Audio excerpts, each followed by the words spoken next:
The acrid stench of my burned house was still in my hair when she strode into my courtroom like she owned the place. There I sat, Judge Miriam Blackwood, black robes, gavel in hand, staring at the woman who had just committed arson against a sitting federal judge. The sheer audacity of it made my teeth clench, but Brin Ashworth Sterling had no idea what she'd just walked into. See?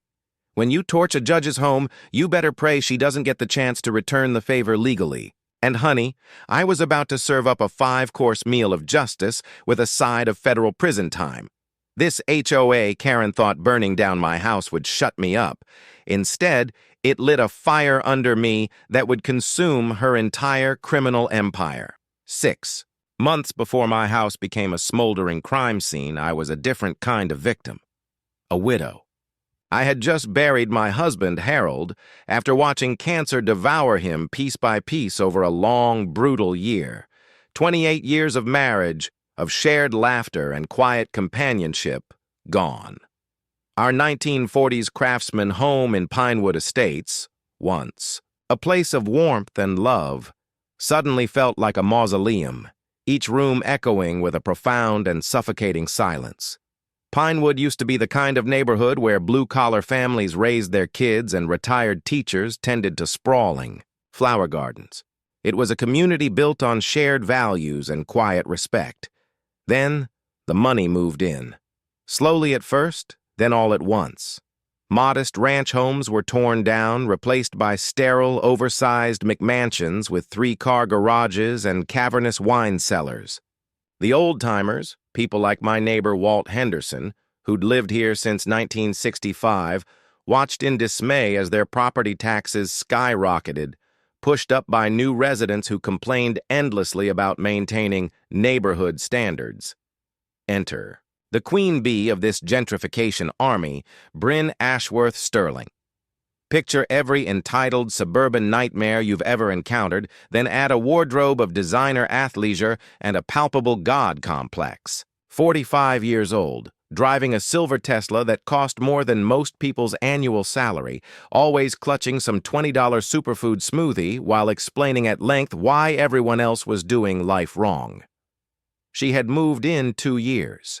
Ego with her contractor husband, immediately announcing her plans to elevate Pinewood to its full potential. Her translation of elevate was simple. Get rid of the undesirables, the people who didn't fit her vision of aesthetic perfection. My first encounter with Brin happened while I was in my backyard, trying to find solace in a project Harold, and I had planned together during his final months. I was installing a 6-foot privacy fence, a barrier meant to create a small sanctuary where we could drink our morning coffee and watch the sunrises without prying eyes. The sweet, heavy scent of his prize-winning roses filled the crisp autumn air, a bittersweet reminder of the 15 years of careful tending he had poured into that garden. The crunch of expensive hiking boots on fallen leaves announced her arrival. You must be the widow. It wasn't a condolence, it wasn't even an introduction, it was a cold, clinical assessment, as if she were inspecting a piece of property for defects. I stood up slowly, my back aching from grief and sleepless nights, and wiped the soil from my hands with deliberate calm. Judge Blackwood, I corrected her. Right. The judge. She pronounced my title like it was a disease she had just been diagnosed with. I'm Brin, HOA president. We have a problem. Out came the pink tape measure, clearly her weapon, of choice.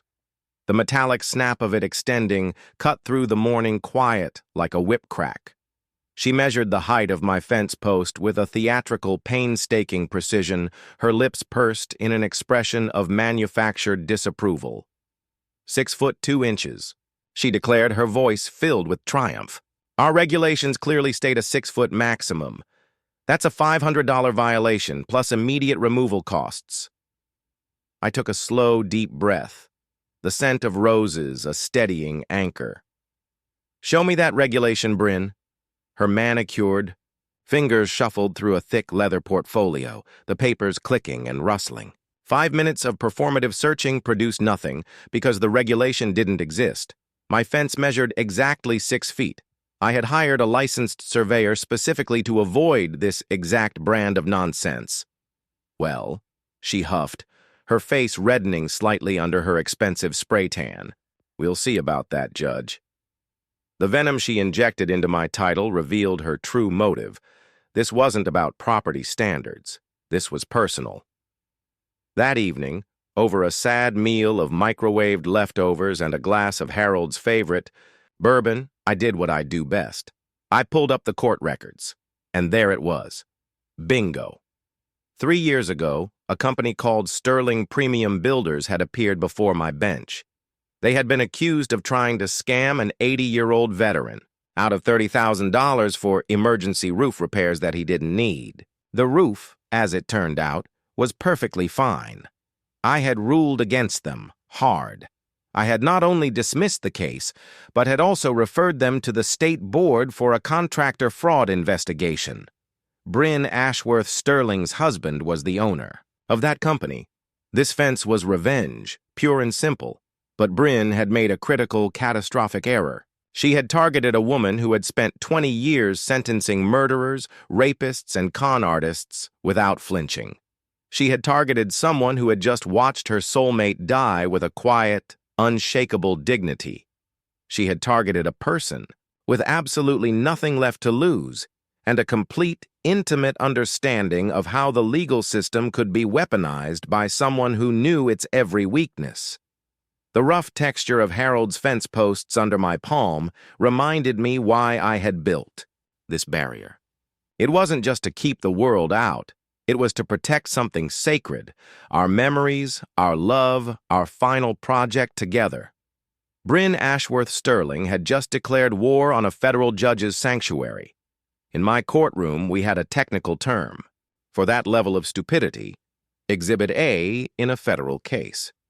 She had no idea what she had just unleashed. Within 2 weeks, Brin launched what I can only describe as psychological warfare disguised as HOA enforcement.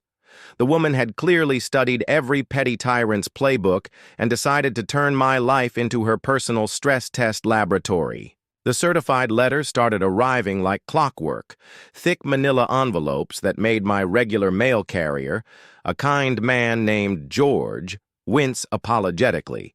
7 pieces of registered mail in 10 days, each more absurd and insulting than the last violation. Notice number 1 concerned an unapproved decorative garden feature. The offense? Harold's memorial stone, a simple, modest granite marker I had placed among his roses, engraved with the words, "In memory of a love that grows eternal." Apparently, grief monuments violated Pinewood's uniform landscape aesthetic. The fine was $200. Violation notice number 2 was for a non-regulation mailbox color. My simple black mailbox, which had been the standard issue model since Reagan was president, was suddenly creating visual discord in the neighborhood. Another $100. But the one that made my teeth grind was violation notice number 3. Excessive bird feeding creating nuisance conditions. My single modest bird feeder attracted cardinals, Harold's favorite birds. Watching them, their brilliant red a splash of life against the gray morning, had become my daily ritual. It was a quiet moment of peace.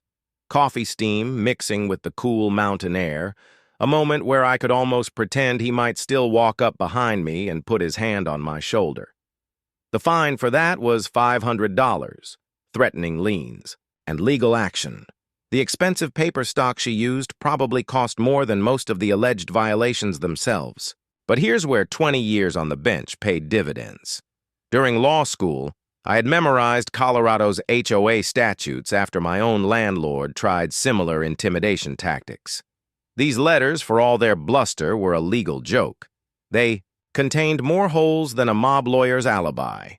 Real HOA fines must be reasonable, related to actual, documented violations of adopted bylaws, and must follow a strict procedural path, including the offer of a formal hearing. Brin's notices cited non-existent regulations and conveniently failed to mention any of my due process rights. It was time for some judicial payback. I spent 3 evenings in Harold's basement office, surrounded by his old law books and the musty, comforting smell of aging paper, building my counterattack. I didn't just write a letter, I drafted a legal brief. I filed a formal complaint with the Colorado Real Estate Commission, the state body that oversees HOAs, detailing Brin's procedural violations and her failure to provide mandatory hearing procedures. I photographed my property from every angle. I created spreadsheets documenting the pattern of her illegal fines and her clear conflict of interest. My evidence preservation training, honed over years of complex criminal trials, was about to become weaponized. But Brin wasn't finished. With amateur hour, she was ready to escalate. On a Thursday morning, while I was downtown sentencing drunk drivers, my new security cameras, a discreet system I'd had installed the week before, captured an act of pure criminal stupidity. Brin arrived at my property with an entourage. There was her interior designer, a skeletal woman dressed in head-to-toe white, and her personal trainer, a man with more muscles than sense, who was apparently moonlighting as a property inspector. For 2 hours, this bizarre trio trespassed on my property, manufacturing evidence for non-existent violations. The designer pointed dramatically at Harold's prize roses, as if 15 years of his careful cultivation had personally insulted her aesthetic sensibilities. The trainer, clearly more familiar with protein powder than property law, took notes on an official-looking clipboard. I watched the footage that evening, a cold, mounting rage building in my chest. These people were actively creating fraudulent documentation to support fraudulent fines. In my courtroom, we called that conspiracy to commit fraud. As if on cue, my neighbor Walt Henderson knocked on my door. The smell of his pipe tobacco mixed with the cool evening air as he spoke in worried whispers. "Judge," he began, "this Brin woman, she's been systematically targeting people. Remember the Rodriguez family? Lived 2 doors down? She forced them to remove their Virgin of Guadalupe garden statue, called it non-conforming religious imagery. $800 in fines before they finally gave up, sold, and moved away. My judicial instincts kicked in. The pattern was becoming clearer. "What else, Walt?" The single mom down. "The street," he continued. "The one with the 2 little girls. Brin fined her for her kids' chalk art on their own driveway. Said it was defacing common area aesthetics. We're talking about rainbows and hopscotch squares, Judge." The pattern crystallized, like pieces of evidence falling into place during closing arguments. Brin wasn't just targeting me out of some personal vendetta. She was running a systematic harassment campaign against anyone who didn't fit her suburban, master race fantasy. Hispanic families, single mothers, elderly residents on fixed incomes, and now a widowed judge who had previously ruled against her husband's contractor scams. This was discrimination, wrapped in HOA bureaucracy, backed by fraudulent documentation and illegal fine structures. I had stumbled into the middle of a much larger criminal enterprise that made my fence dispute look like jaywalking. The scratching sound of my pen documenting these new revelations filled the quiet of Harold's office. He had always said that a good legal strategy was like surgery, precise, methodical, and devastatingly effective when executed properly. I was about to perform major surgery on Brin Ashworth Sterling's little kingdom of petty tyranny. She had made the classic fatal mistake of targeting someone who understood exactly how to dismantle her operation, piece by piece, using the same legal system she had been so arrogantly bastardizing for her personal vendettas. Harold used to joke that judges were just referees with law degrees and permanent attitudes. It was time to show this HOA Karen what happens when you pick a fight with someone who writes the rules of engagement for a living. Brin's next move crossed the line from cynical harassment into pure felony territory. The woman had apparently decided that if manufactured violations weren't working, actual breaking and entering might send a stronger message. She struck while I was downtown presiding over a long and grueling sentencing hearing for a particularly nasty wife-beater. My security cameras, however, were not in court. They were at home, capturing every criminal second of what she would later call an emergency. Property inspection? A legal authority that existed only in her delusional imagination. There she was, bold as brass in designer yoga pants, strutting through my backyard like she'd bought the deed. Pink tape measure in hand, she photographed everything, documenting non-existent code violations from angles that would embarrass a paparazzi stalker. The audacity of her trespass peaked when she pressed her face against my kitchen window, shading her eyes to peer inside. She was looking at Harold's coffee, mug still sitting on the counter where he'd left it, the one I couldn't bring myself to wash. It was a violation so personal, so deeply invasive, that it felt like a physical blow.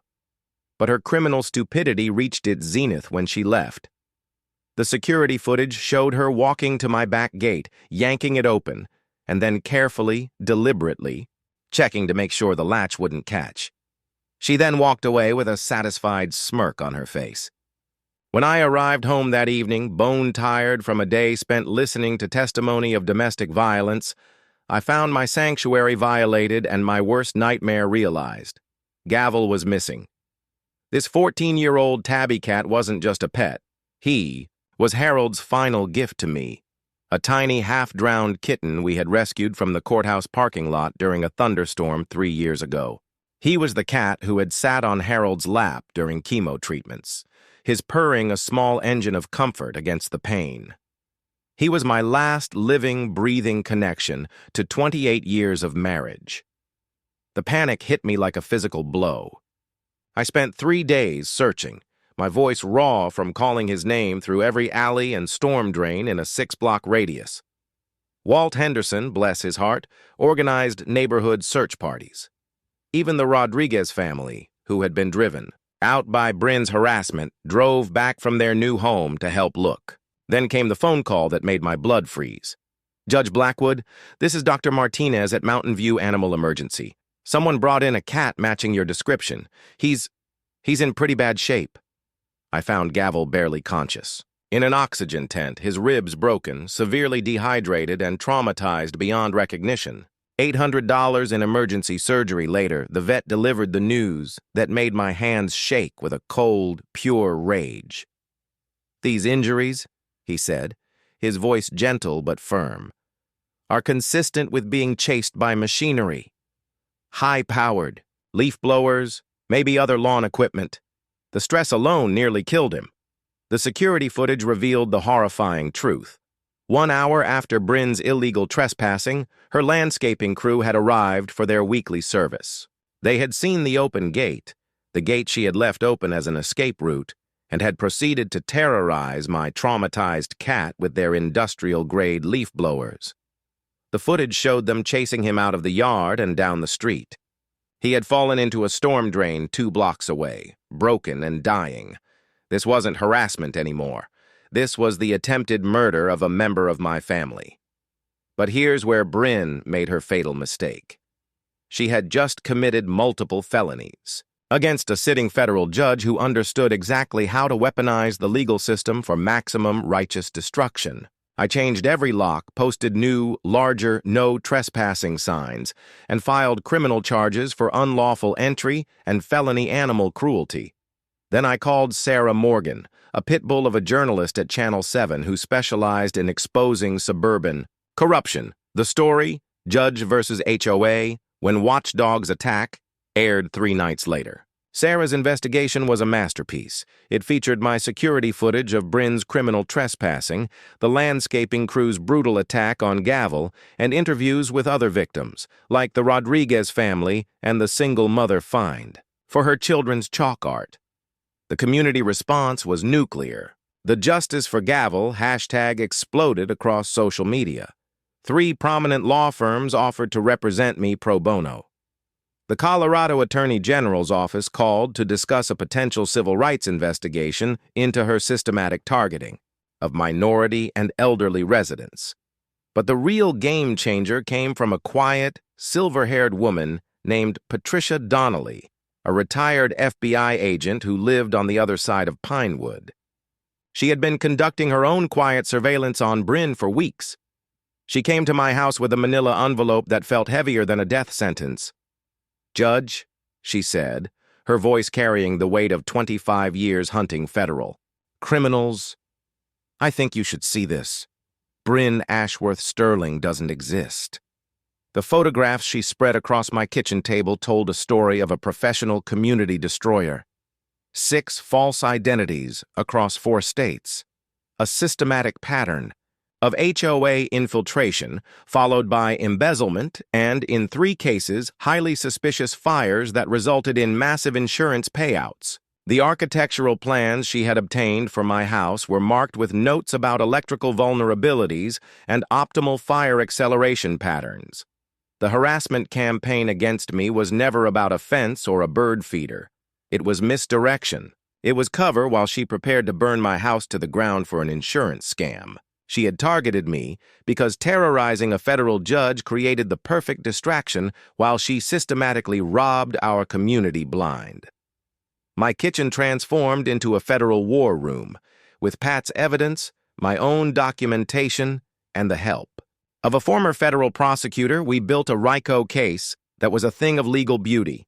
Federal charges first: mail fraud, wire fraud, identity theft, and conspiracy.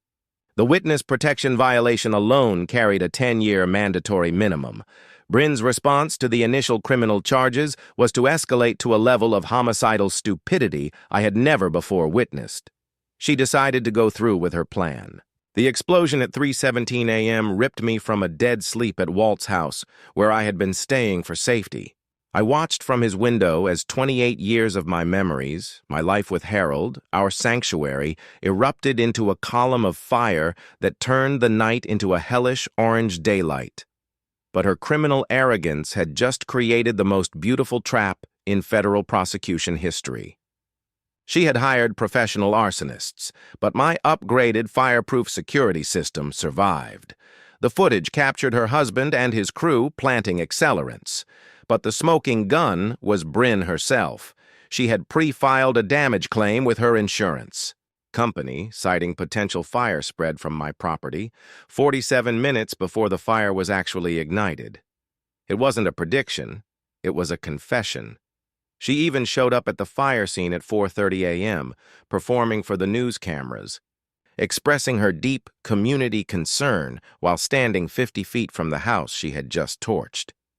She didn't realize that FBI agents were recording every word, and that federal marshals were already on their way with arrest warrants based on evidence so overwhelming that plea bargains were a mathematical impossibility. 7 days later, Brin Ashworth Sterling, also known as Sandra Mackenzie, walked into my courtroom in an orange jumpsuit, facing charges that would keep her locked up until archaeologists discovered her remains. The trial was a formality. The jury took 3 hours to convict her on all counts. She received life without parole for the attempted murder of a federal judge, with consecutive sentences for arson, fraud, and civil rights violations that ensured she would never again see the outside of a federal maximum security prison. Her husband earned 25 years. Today, I stand in my rebuilt kitchen. The house is new, but the memories are intact. Gavel, fully recovered, supervises from his favorite sunbeam. Outside, Harold's memorial garden blooms more magnificently than ever. The millions seized from Brin's criminal enterprise have been distributed to her victims across 4 states, the largest HOA fraud restitution in American legal history. The quiet has returned to Pinewood, a deeper, more peaceful quiet, protected not by petty rules, but by the enduring weight of justice.